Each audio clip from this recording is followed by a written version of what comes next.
बिस्मिल्लाहिर्रहमानिर्रहीम, अस्सलाम वालेकुम students.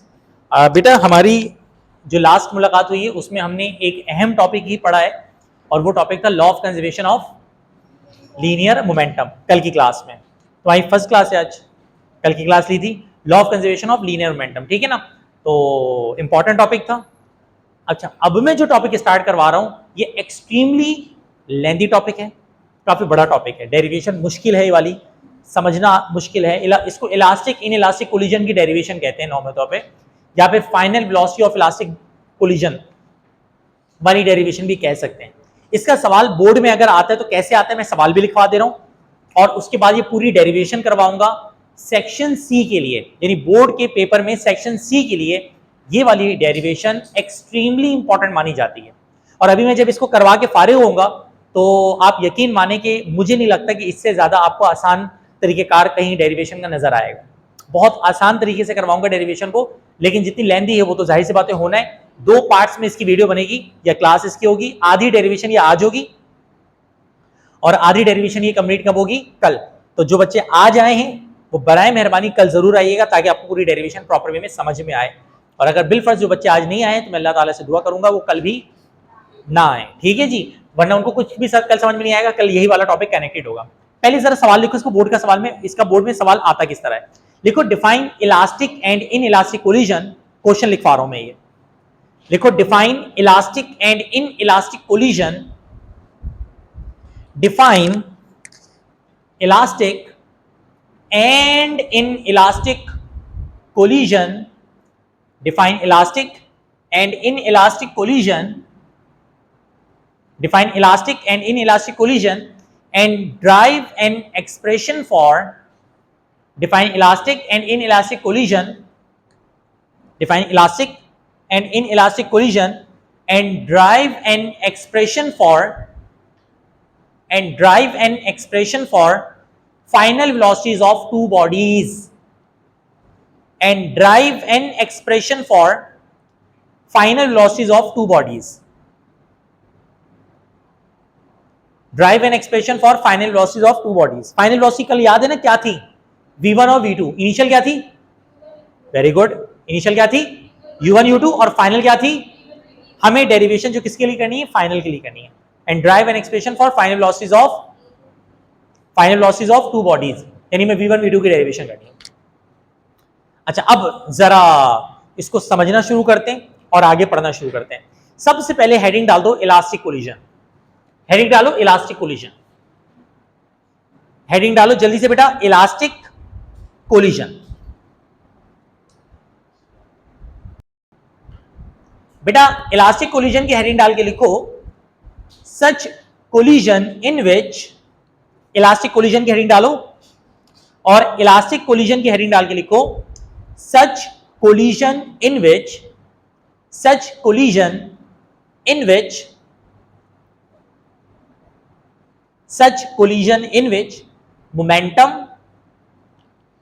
such collision in which momentum as well as kinetic energy of a body, such collision in which momentum as well as kinetic energy of a body, such collision in which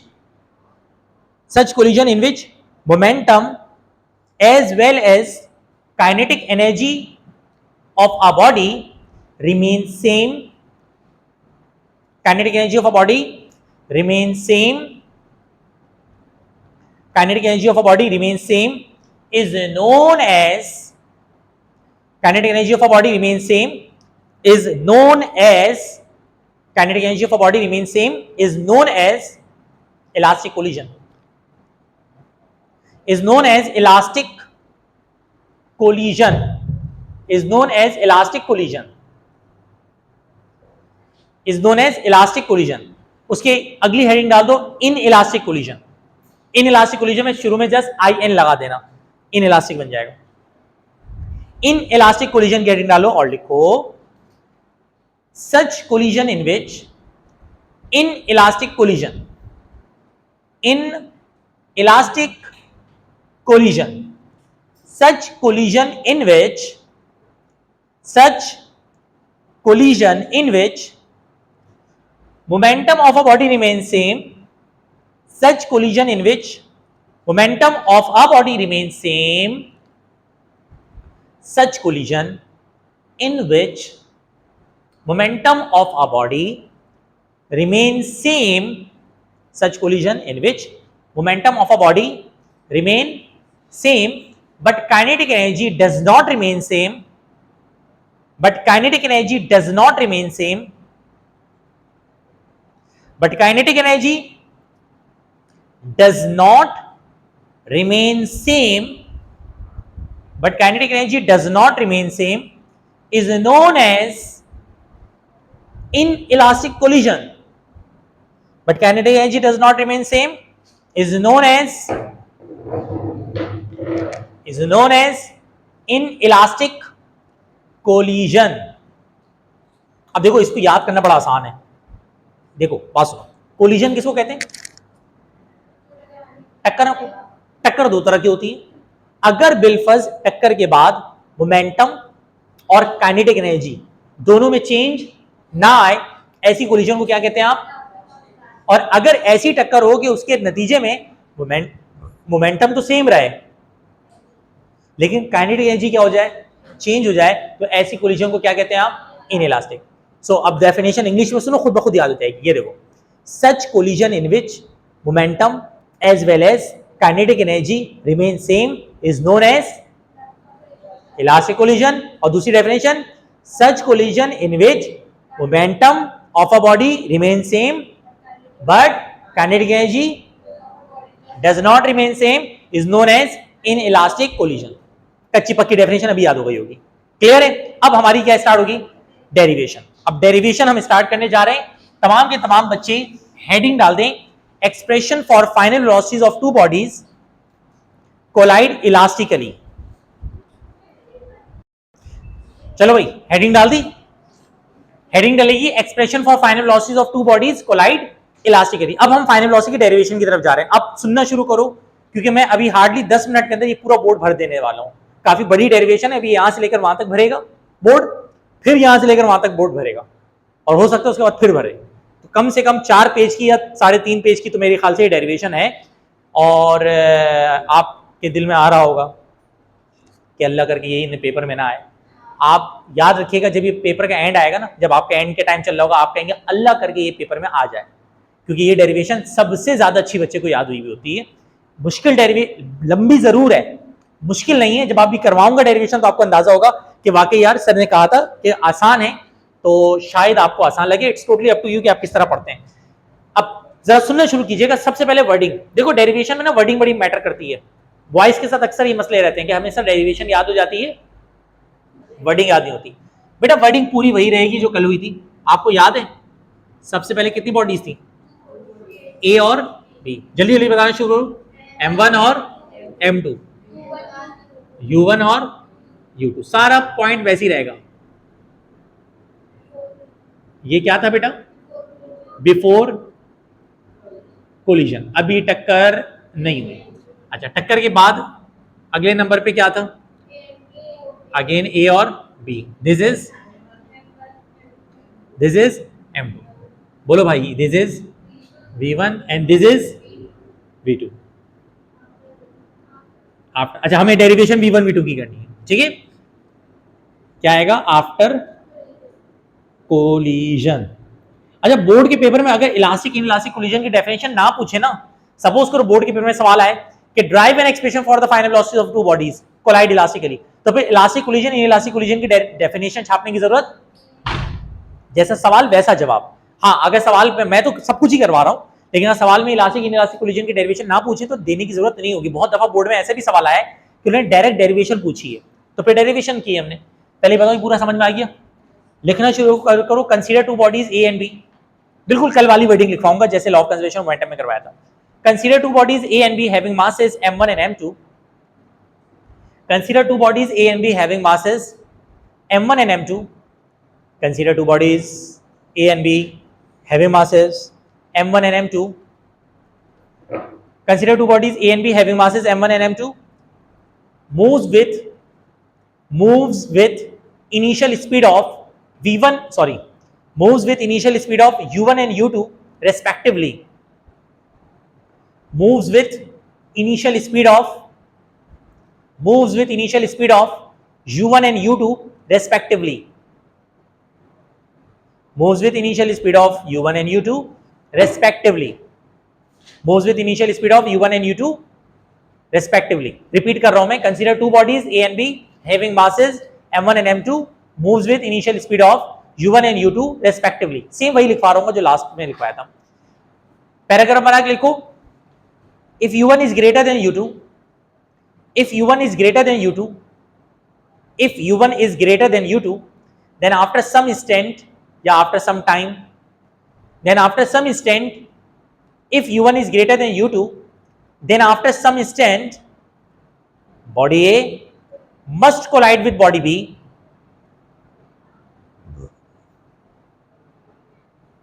body A must collide with body B, body A must collide with body B, body A must collide with body B,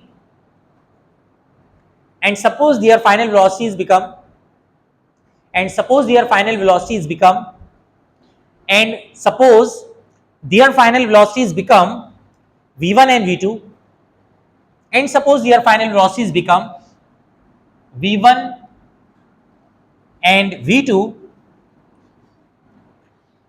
and suppose their final velocities become v1 and v2 respectively as shown in figure. सब वही बातें हुई हैं जो मैंने अभी लिखवाया. v1 and v2 respectively as shown in figure, v1 and v2 respectively as shown in figure. मेरे भाइयों इसके आगे लिखो पैराग्राफ बना के. if collision is elastic then applying, if collision is elastic then applying, if collision is elastic, if collision is elastic then applying, if collision is elastic then applying law of conservation of momentum.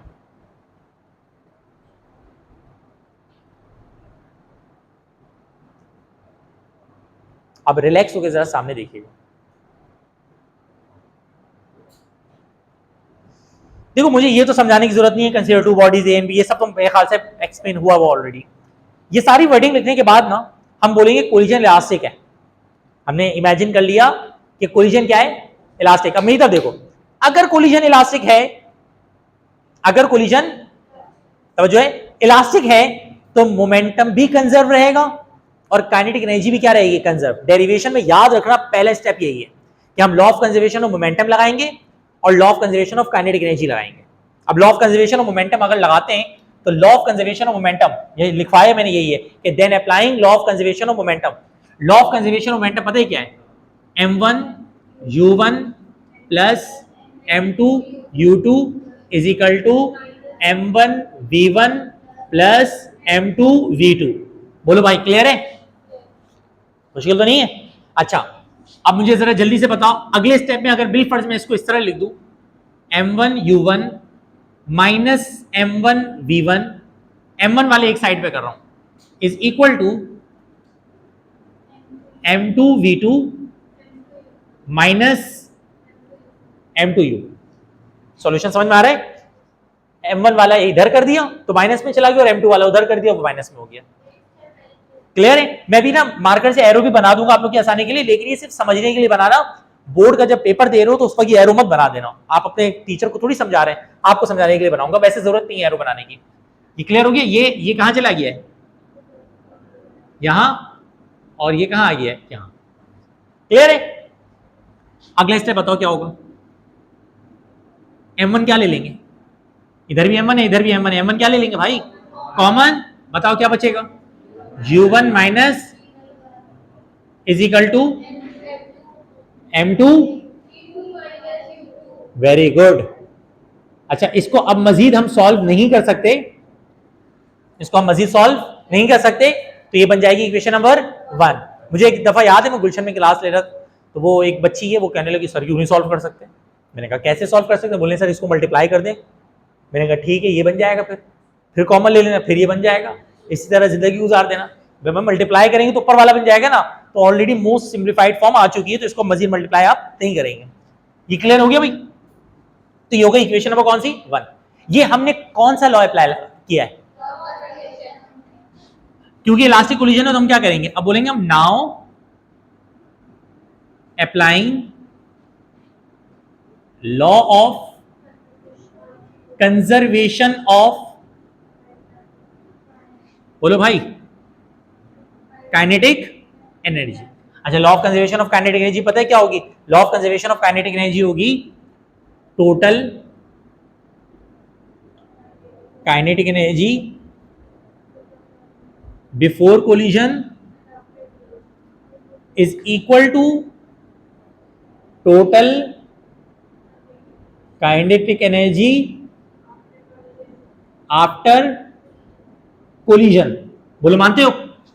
अब जो step है वो समझाने लायक step है। ये बताओ kinetic energy का formula क्या होता है? काइनेटिक एनर्जी इक्वल टू क्या? 1/2 आगे mv²। वेरी गुड, 1/2 mv², ये होता है फॉर्मूला। जिनको जो नहीं बता पाए वो जरा याद कर लें। काइनेटिक एनर्जी का फॉर्मूला क्या होता है? 1/2 mv²। अब पूरा फोकस मुझ पे करना, पूरा फोकस, दोबारा सुनो, 1/2 mv², यानी m 1/2 लगाओ, फिर m और फिर वेलोसिटी का स्क्वायर। अब मुझे एक बात बताओ, एक बॉडी उसका सपोज कर लो मास x है और उसकी वेलोसिटी y है, तो बताओ काइनेटिक एनर्जी का फार्मूला क्या बनेगा? Half x y²। अब इधर आओ, एक बॉडी है, उसका मास m1 है और उसकी वेलोसिटी u1 है, तो बताओ उसका काइनेटिक एनर्जी का फार्मूला क्या बनेगा? काइनेटिक एनर्जी का फार्मूला जुबान ध्यान में रहो, हाफ mv²। तो फार्मूला क्या बनेगा? Half m1 u1²। इसका क्या बनेगा? Half m2 u2²। तो क्या मैं कह सकता हूं total kinetic energy before collision बन जाएगी half m1 u1² plus half m2 u2²। बोलो समझ में आ गया? बिफोर का मंजन समझ में आ गया? अब किसकी बारी है? आफ्टर। आप खुद बताओ देख के डायग्राम से क्या बनेगा? Half, very good, half v2²। बोलो समझ में आ गया? क्लियर हो रहे मेरे भाइयों? जरा जल्दी से बताओ, यहां से हाफ को क्या ले लेंगे आप? कॉमन। जब हाफ को कॉमन लोगे तो क्या बनेगा? m1 u1² प्लस, क्लियर, और यहां से भी हाफ क्या ले लोगे आप? तो बताओ क्या बनेगा? क्लियर है? मेरी बातें समझ में आ रही हैं? अच्छा जी, हाफ से हाफ क्या हो जाएगा? इधर भी हाफ है, इधर भी हाफ है, तो इधर फोकस करो, मैं बता रहा हूं तुम क्या बनेगा? m1 u1² plus m2 u2²।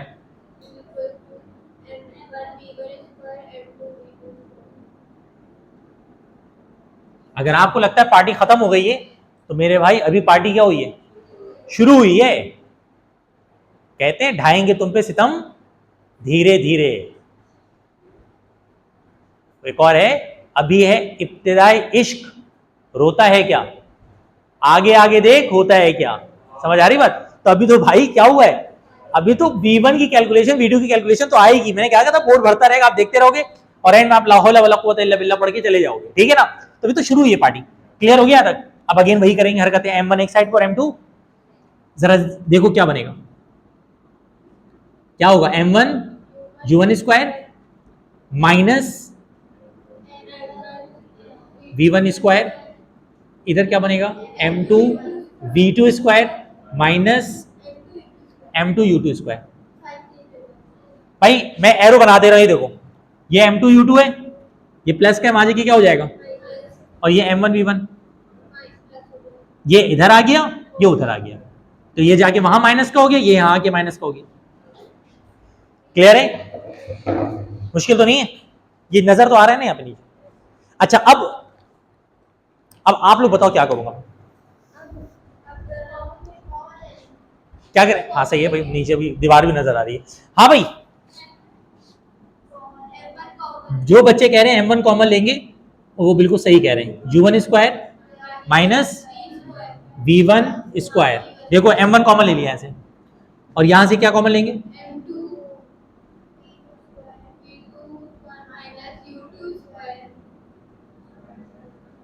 Clear है यहां तक? मैं आपको एक बात बताऊं, ये बात जरा सुन लीजिएगा तवज्जो के साथ, क्योंकि इसके बाद लास्ट स्टेप होगा डेरिवेशन का, नहीं इस वाले स्टेप्स का। आप लोगों को पता होगा मैथ्स में आप लोगों ने एक बड़ा मशहूर फॉर्मूला पढ़ा है कि A square minus B square is equal to A plus B into A minus B. पढ़ा पाऊंगा? अगर ये फॉर्मूला पढ़ा है तो जरा ऊपर देखते जाओ और इक्वेशन देखो सही बना रहा हूं नहीं बना रहा हूं। m1 u1 plus v1 u1 minus v1 is equal to m2 v2 plus u2 v2 minus u2, और ये बन गई इक्वेशन नंबर कौन सी बेटा, 2। ये देखो u1 square minus v1 square था ना, तो u1 a की जगह आ गया, v1 b की जगह आ गया, तो a square minus b square बन गया। तो जब a square minus b square बना है तो क्या बनेगा, a plus B a minus B, यानी u1 plus v1 u1 minus v1। तो ये देखो m1 u1 plus v1 u1 minus v1 is equal to m2, अब ये क्या बनेगा v2 प्लस u2 और v2 minus u2, v2 plus u2 v2 minus u2, और ये बन गई इक्वेशन नंबर कौन सी, 2। मेरे बेटा यहां तक समझ में आ गई है? अभी अब हम क्या करेंगे, देखो अपना मकसद मत भूलना। मकसद क्या है अपना,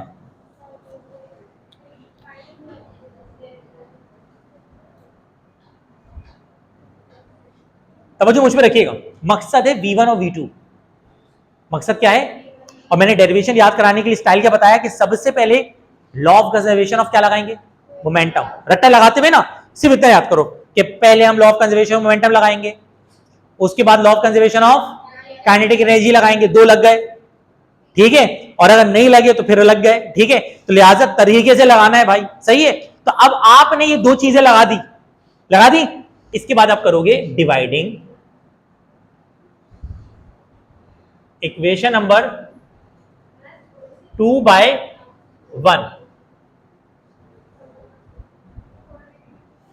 डिवाइडिंग इक्वेशन नंबर 2/2 को 1 से क्या करवाएंगे आप, डिवाइड। अब तकलीफ ये कि जगह मेरे पास बहुत कम है और मुझे इक्वेशन नंबर 2 लिखनी है। मैं काम कर रहा हूं, लिख तो दे रहा हूं इक्वेशन नंबर 2, कहां लिखूं, वहां आ जाएगी, आ तो जाएगी। ये वाला स्टेप जो है ना मैं यहां पे लिख रहा हूं, तो जरा देखो इक्वेशन नंबर 2 है क्या, पढ़ना शुरू करो। Equation number 2 m1 u1 plus v1 u1 minus v1 is equal to m2 v2 plus u2 v2 minus u2। मान लिख नहीं पाता मैं मेरे ख्याल से। अच्छा, इसको डिवाइड इक्वेशन नंबर 1 से करेंगे। इक्वेशन नंबर 1 जरा देखो कहां है, वो है ये देखो, 1 से डिवाइड करो, m1 u1 माइनस v1 और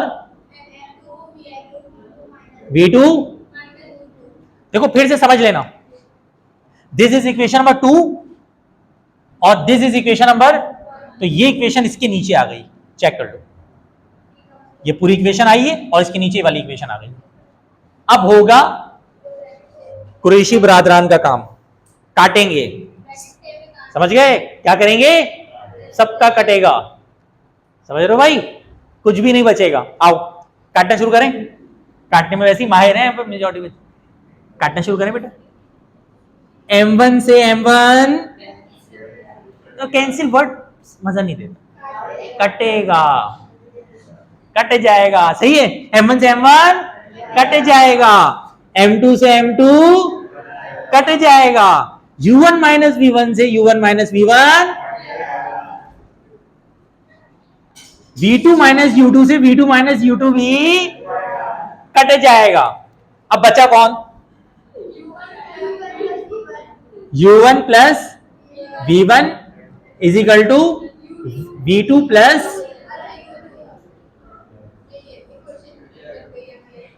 अब होगी प्रॉपर डेरिवेशन स्टार्ट। मजाक कर रहा था मैं, ठीक है। अब होगी डेरिवेशन प्रॉपर स्टार्ट। मैंने क्या कहा था भाई, अभी तो V1 की कैलकुलेशन स्टार्ट ही नहीं हुई, अब होगी V1 की। हमें डेरिवेशन किसकी करनी थी? Final velocity. फाइनल वेलोसिटी कौन कौन है? V1 और V2। तो अब हम करेंगे V1 की वैल्यू और उसके बाद V2 की वैल्यू। लेकिन इसको ना मैं एक दफा रिवाइज करवा दे रहा हूं, मैं हट जाऊंगा तो तुम लिखोगी। एक दफा रिवाइज करवा दे रहा हूं ताकि पूरा जो प्रोसेस है ना वो आप लोगों को एक दफा समझ में आ जाए। देखो, सबसे पहली बात, इलास्टिक कोलिजन की डेफिनेशन उस वक्त देंगे हम बोर्ड में कि जब वो सवाल करेंगे, वरना नहीं देंगे। दूसरी बात, अगर बिलफर्ज आपने जो है डेरिवेशन करनी है तो जहन में रखना है, पहले तो भाई डायग्राम घिसे पिटे जुमले लिख लिए आपने। लॉ ऑफ कंजर्वेशन ऑफ क्या लगाएंगे? मोमेंटम। एक इक्वेशन बना ली। फिर लॉ ऑफ कंजर्वेशन ऑफ दूसरी इक्वेशन बना ली। अब दो इक्वेशन जो बनाई उसमें से 2 को 1 से क्या करवा दिया? ये बन गया। कहां गया? ये बन गया। ये 3 स्टेप्स क्लियर हो गए। अभी तक कितने स्टेप्स हुए? 3। अब हम जाएंगे कैलकुलेशन ऑफ V1 पे और कैलकुलेशन ऑफ V2 पे, जो ऑब्वियस सी बात है आज कंप्लीट नहीं हो पाएगा, वरना आप लोगों को लिखने का टाइम नहीं मिल पाएगा। तो कल की क्लास में हम यहीं से कंटिन्यू करेंगे और यहां से हम V1 निकालेंगे और V2 निकालेंगे और कल हमारी ये डेरिवेशन कंप्लीट हो जाएगी। अपना ख्याल रखिएगा। अल्लाह हाफिज।